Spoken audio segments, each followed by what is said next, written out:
Buenos días amigos, una vez más con ustedes.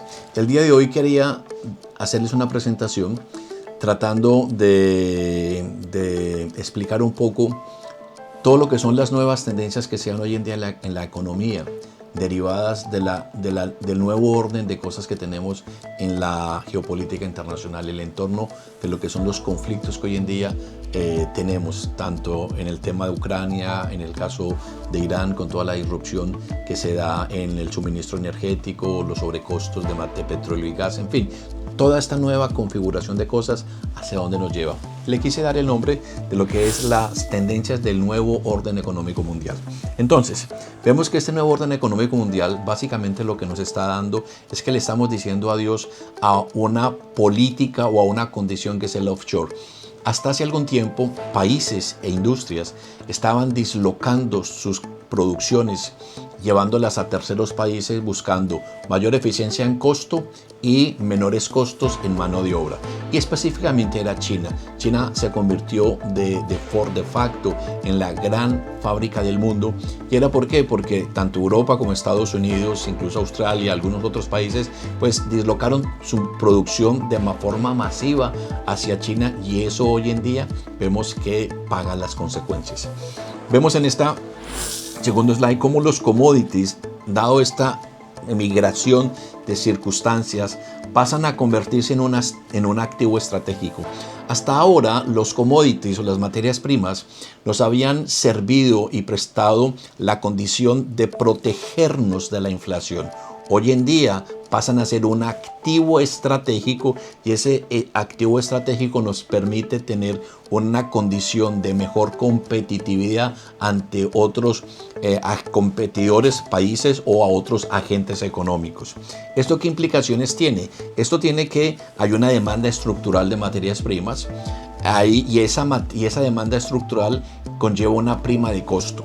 Ahora, ¿eso por qué? Porque la inversión en materias primas deja de expresarse como una protección solamente en ámbitos inflacionarios, y hoy en día hay una necesidad que ya es de orden estructural.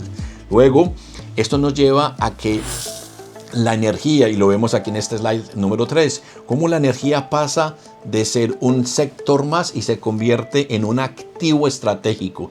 Y este activo estratégico se posiciona como eje central de lo que son las nuevas dinámicas de producción.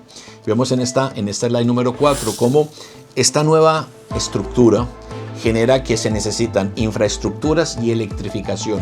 ¿Por qué? Porque se necesita una mayor autonomía y se necesitan básicamente infraestructuras con servicios más robustos, en tanto necesidad de redes eléctricas, de transporte, de almacenamiento y infraestructura crítica. Por lo tanto, vemos acá en este slide número 5 cómo la industria o la reindustrialización. Aquí hay dos cosas. Es bueno diferenciar lo que es la industria, porque hay industrias que fueron desatendidas. Pongo un ejemplo. Estados Unidos en materia de las tierras raras. Estados Unidos confió el acceso a las tierras raras a comprarlos de China, y China hoy en día controla cerca del 90% de la industria de las tierras raras.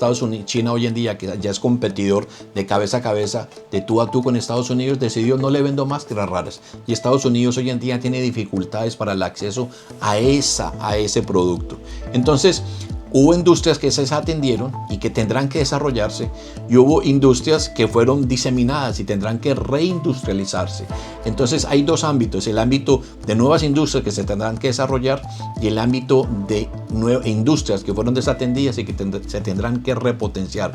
Eso va a generar inversiones industriales, esto va a necesitar bienes de equipo, eso va a necesitar capacidades mejores de automatización para producción en línea, eso va a necesitar mejor logística, por lo tanto transportes más eficientes, y eso va a necesitar, en suma, materias básicas, materias primas.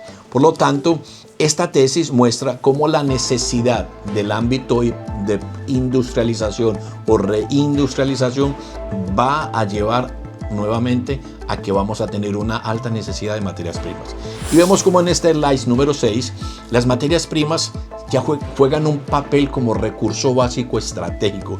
Los recursos vuelven a ser parte, las materias primas vuelven a estar en el tablero de la geopolítica. Los recursos críticos vuelven a tomar una ventaja estratégica. ¿Por qué? Porque hoy en día hay materias, por ejemplo el cobre, la plata, tierras raras, que juegan un papel estratégico en las nuevas tendencias que esta nueva economía comienza a desarrollar.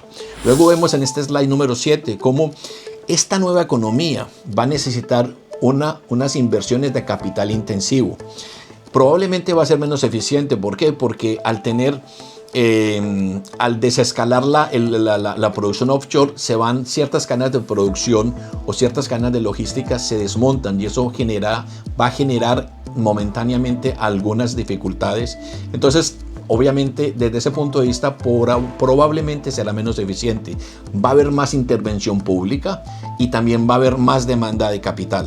Por lo tanto, se va a necesitar construir materias, infraestructura crítica, fábricas, plantas, redes eléctricas, defensa y centros de datos. Y aquí comienza a aparecer una nueva tendencia que hoy en día es una tendencia que está incipiente, pero que está en el auge de desarrollo, que es la inteligencia artificial. Y vemos en este slide número 8 cómo a lo largo de la historia, y esto es un gráfico que muestra aproximadamente 200 años, que son los ciclos de materias primas, como coincidencialmente, cuando ha habido grandes ciclos de materias primas, han coincidido con grandes conflictos. Y vemos, por ejemplo, cuando se da el primer gran ciclo de materias primas documentado en la historia económica, fueron coincidentes con las guerras napoleónicas, donde Europa estuvo sumergida por años en guerra cuando fue el periodo napoleónico, y luego, después de esa destrucción, vino la reconstrucción. ¿Qué se necesitó? Materias primas.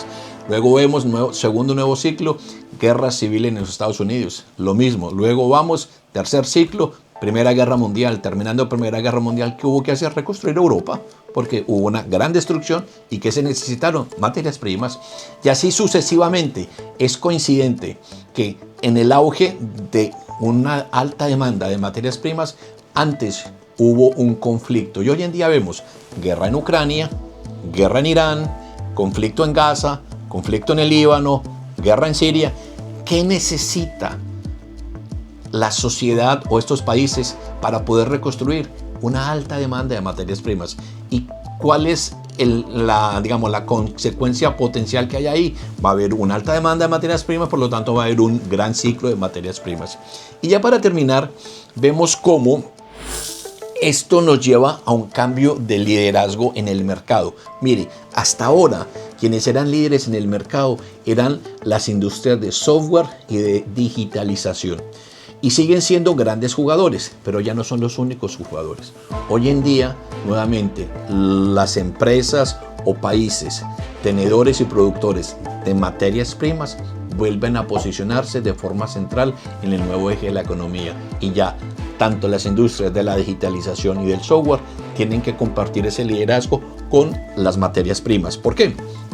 Porque llegamos al caso de que hoy en día, con el desarrollo de la inteligencia artificial, se necesitan, primero, materias primas para construir los centros de datos, la refrigeración de los centros de datos, la construcción misma de la inteligencia artificial como tal, componentes, microchips, refrigeración, energía nuclear, energías. Ya hay todo un entorno de necesidades, tanto de construcción de infraestructura como de desarrollo de la misma. ¿Y eso qué necesita? Materias primas. Por lo tanto, es la unión de lo que son las empresas, en este caso de software y digitalización, y las necesidades de las materias primas, generando un nuevo entorno en la economía. Y es ahí hacia donde creemos, y estimo yo en lo particular, que es la nueva tendencia que la macroeconomía nos enseña. Bueno, mira, mis amigos, era esto lo que les quería compartir. Los dejo por acá, no sin antes despedirme y pedirles por favor a quienes nos ven que le den like, compartan con sus amigos, y hasta una próxima ocasión. Buenos días.